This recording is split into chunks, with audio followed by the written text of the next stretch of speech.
Καλησπέρα συνέλληνες.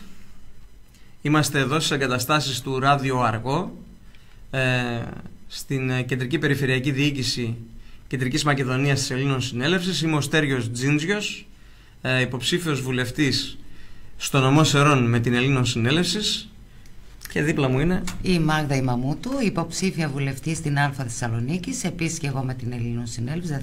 Δεν μπορούσε να είμαι με κάτι άλλο. Θα ήθελα να σε ρωτήσω, Μάγδα, κάνουμε έναν διάλογο. Ναι.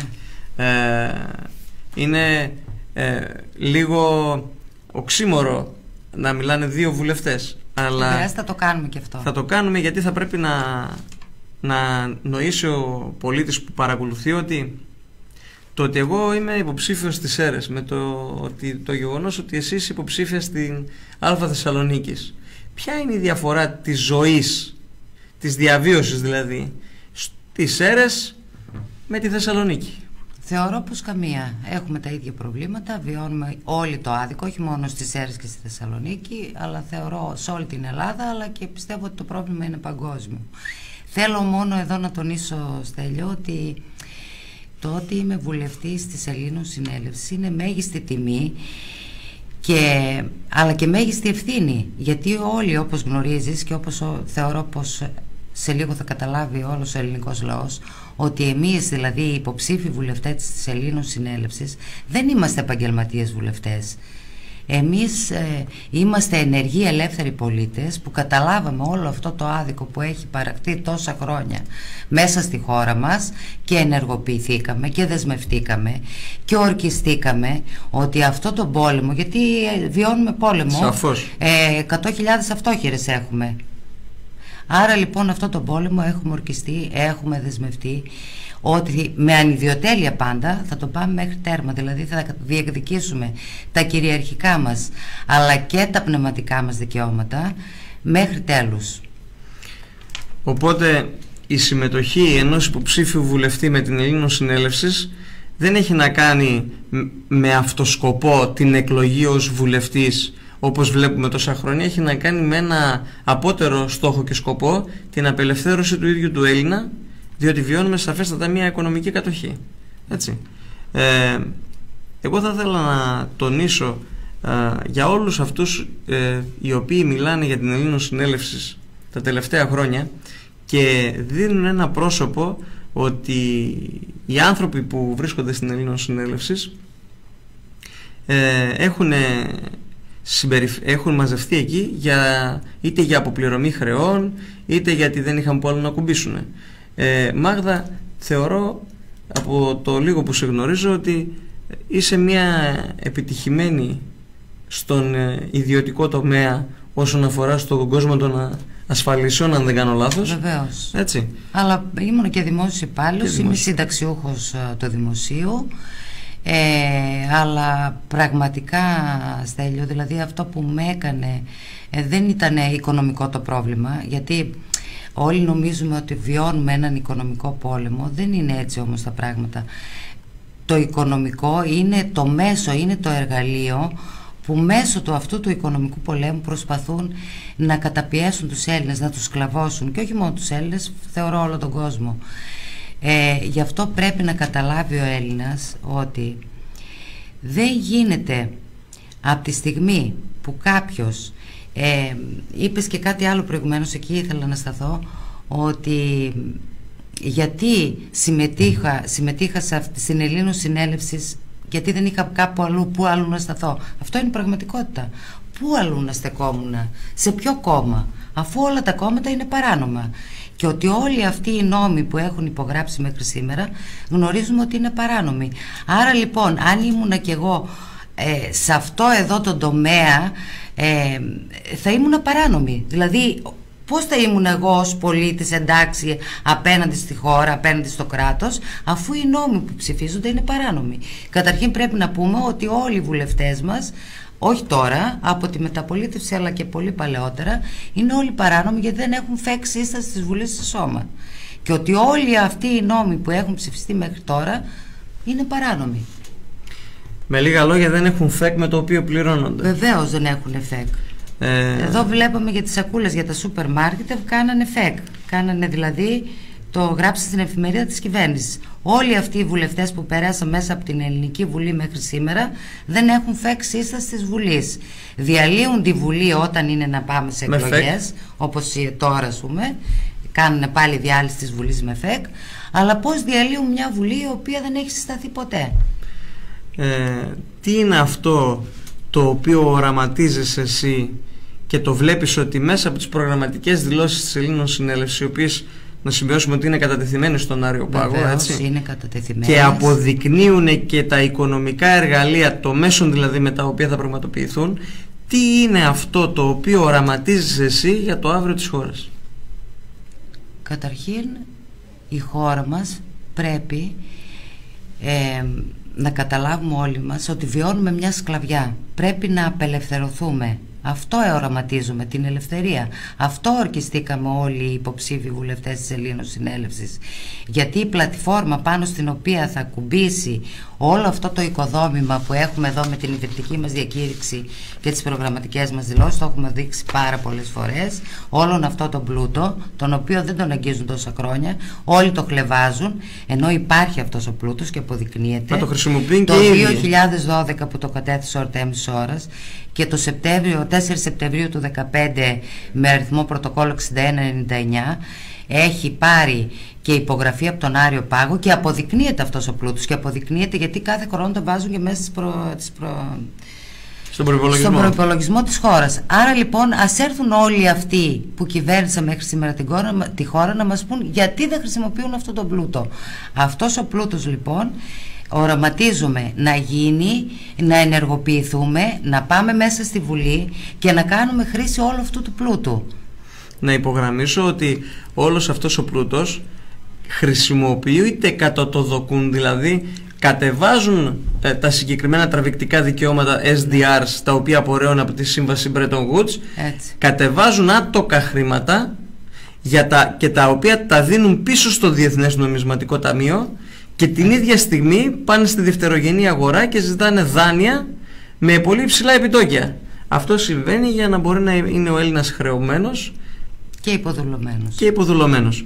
Οπότε αυτό που οραματίζεσαι, Μάγδα, είναι αυτό σαφέστατα που οραματίζομαι εγώ, είναι σαφέστατα αυτό που οραματίζονται όλοι οι Έλληνες, και δεν θα πω τα μέλη της Ελλήνων Συνέλευσης, οι υποψήφοι βουλευτές. Ποιος άνθρωπος είναι αυτός που δεν θέλει να ζει σε ένα ελεύθερο περιβάλλον?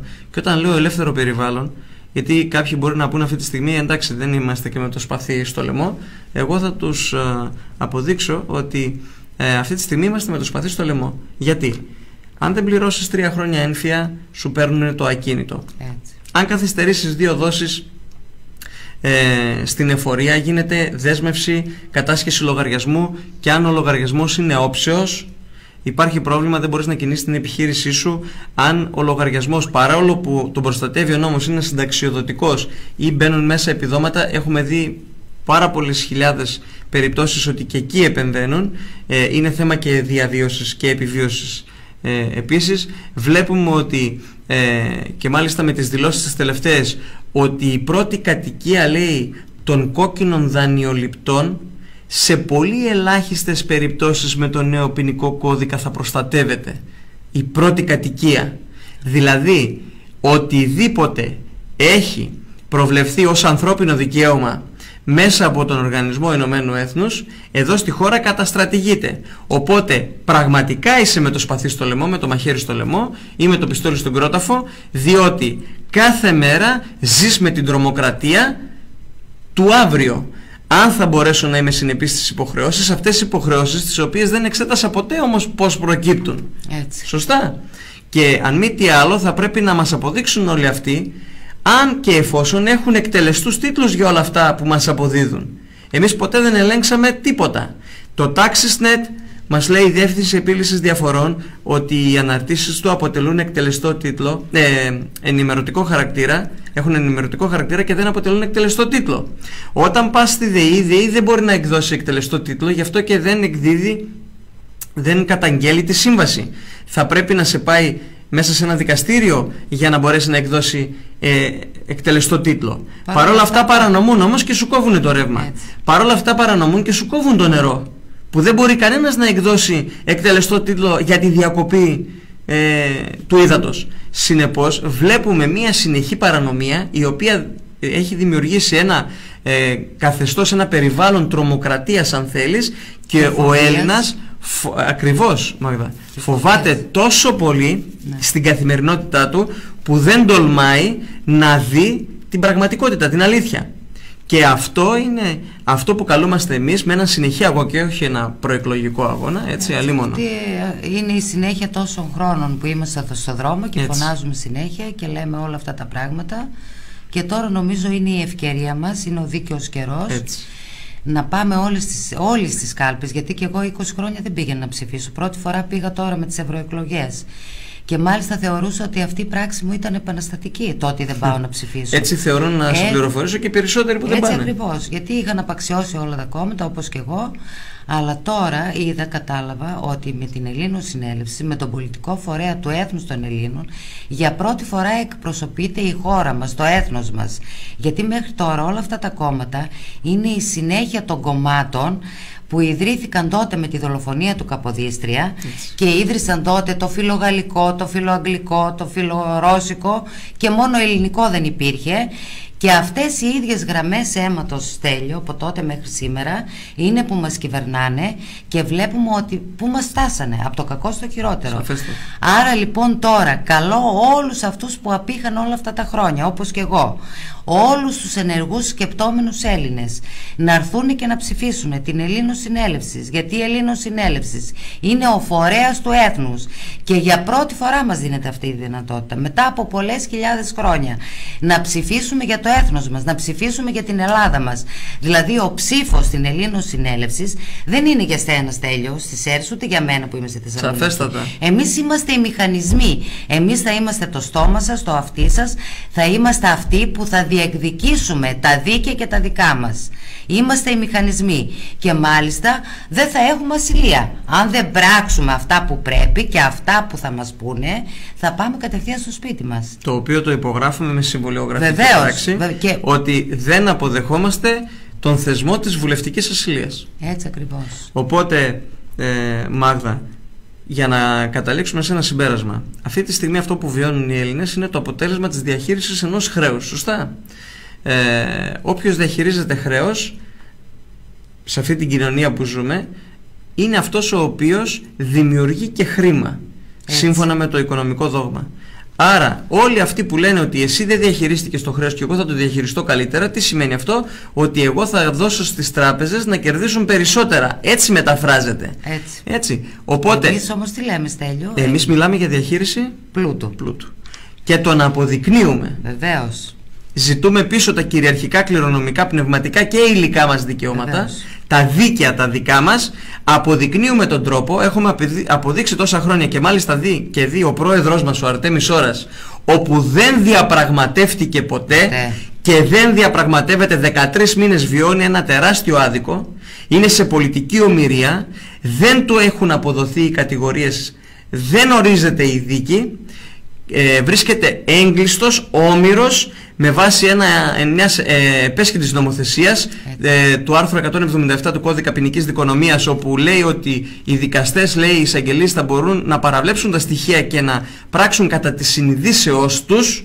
Συνεπώς, κατά μίας οποιασδήποτε συνείδησης, είτε αυτή είναι μασονικής, είτε είναι η συνείδηση του παιδεραστή, είτε είναι η συνείδηση αυτού που χρηματίζεται, του πρεζάκια, του ναρκέμπορου κτλ. Με αυτήν τη συνείδηση, όχι μόνο ο Αρτέμις Ώρας, αλλά και πάρα πολλοί άνθρωποι αυτή τη στιγμή βιώνουν ένα τεράστιο άδικο και είναι μέσα στις φυλακές. Συνεπώς, βλέπουμε έναν άνθρωπο ο οποίος ηγείται και δεν διαπραγματεύεται. Θα μπορούσε να διαπραγματευτεί προεδρεύοντας ενός πολιτικού φορέα ο οποίος έχει 440 τοπικούς οργανισμούς. Επαναλαμβάνω, δεν υπάρχει πολιτικός φορέας, κίνηση, κόμμα, όχι μόνο στην Ελλάδα, αλλά παγκόσμια. Ούτε καν στην Αμερική. Ποτέ δεν υπήρξε με 440 γραφεία. Αν μη τι άλλο, αποτελεί ένα αγκάθι για αυτό το καθεστώς. Δεν διαπραγματεύτηκε ποτέ και τίποτα και βιώνει με τεράστια στρατηγική υπομονή αυτό το άδικο. Γιατί? Για να μπορέσει να νοήσει ο Έλληνας ότι ήρθε η ώρα να φωνάξει αυτός για το δικό του άδικο. Αυτό που ζει ο καθένας. Και η Ελλήνων Συνέλευση, αν μη τι άλλο, είναι το όχημα, η φωνή Είναι για όλους μια τους πλατφόρμα ανθρώπους. που θα πατήσει εκεί πάνω.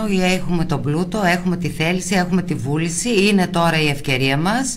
Γιατί και η Μακεδονία γνωρίζουμε πολύ καλά ότι δεν είναι ένα απλό όνομα που το δώσανε έτσι, το ξεπούλησαν. Είναι όλος ο παγκόσμιος πλούτος πατάει επάνω στο όνομα Μακεδονία. Γι' αυτό και γίνεται όλος αυτός ο πόλεμος. Όλα αυτά εδώ λοιπόν θα τα διεκδικήσουμε. Γιατί έχουμε και τη θέληση και τη βούληση τώρα. Και τώρα είναι ο δίκαιος καιρός.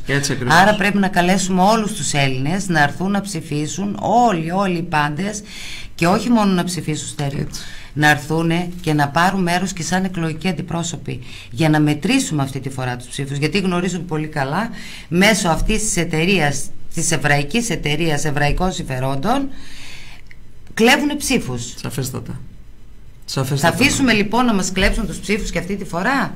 Και όχι. Δημιουργούν το αποτέλεσμα που θέλουν οι ίδιοι. Βεβαίως. Και αν δεν κλέβουν τους ψήφους όσον αφορά το τι πάει πού, ναι, σίγουρα δεν μας δείχνουν τα αληθινά ποσοστά της αποχής, γιατί ποσοστό αποχής άνω του 50% με βάση το Σύνταγμα καταλύεται η Βουλή, διαλύεται, όλοι οι κομματικοί σχεδιασμοί πάβουν τα αφημί τους, καθώς και όλοι όσοι μετήχαν ως πολιτικοί, ως βουλευτές δεν μπορούν να ξαναμετέχουν.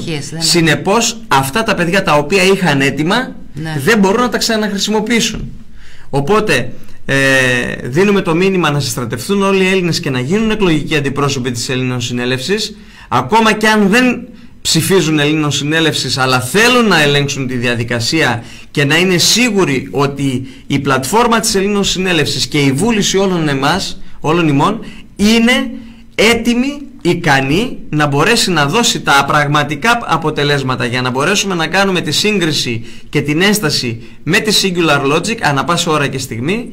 Τα τηλέφωνα που μπορούμε να επικοινωνήσουμε είναι το 2310 443 883, επαναλαμβάνω 2310 443 883. Δώσε και το δικό σου το τηλέφωνο, Μάγδα. 6973 97 17 51, όπου εκεί μπορεί να πάρουν όλοι όσοι θέλουν, όσοι ενδιαφέρονται να συμμετέχουν ως εκλογικοί αντιπρόσωποι. Και θεωρώ ότι πρέπει όλοι οι Έλληνες να το πράξουν αυτό, πρέπει να το κάνουν. Είναι δηλαδή τώρα η ευκαιρία για να δείξουμε ποιοι είμαστε εμείς οι Έλληνες πραγματικά. Να μην αφήσουμε άλλους να αποφασίσουν για το μέλλον των παιδιών μας. Είναι τόσο σαφές. Για το μέλλον της χώρας μας. Έτσι ακριβώς. Ήτανε μια εκπομπή η οποία έγινε από το στούντιο Ράδιο Αργό. Είναι η Μάγδα η Μαμούτου, είμαι ο Στέργιος ο Τζίντζιος, υποψήφια βουλεύτρια στην Αλφα Θεσσαλονίκης, υποψήφιος βουλευτής στο νομό Σερών, μα πάνω απ' όλα αποφασισμένοι να μην κάνουμε πίσω. Αυτή τη φορά δεν κάνουμε πίσω. Είναι ο δίκαιος καιρός όπου θα πρέπει οι Έλληνες να αποφασίσουν για τους ίδιους τους Έλληνες. Δύναμη φως σε όλους, η δύναμη είστε εσείς και κανείς άλλος. Σας περιμένουμε όλους στις 7 του μηνός. Δύναμη φως. Δύναμη φως.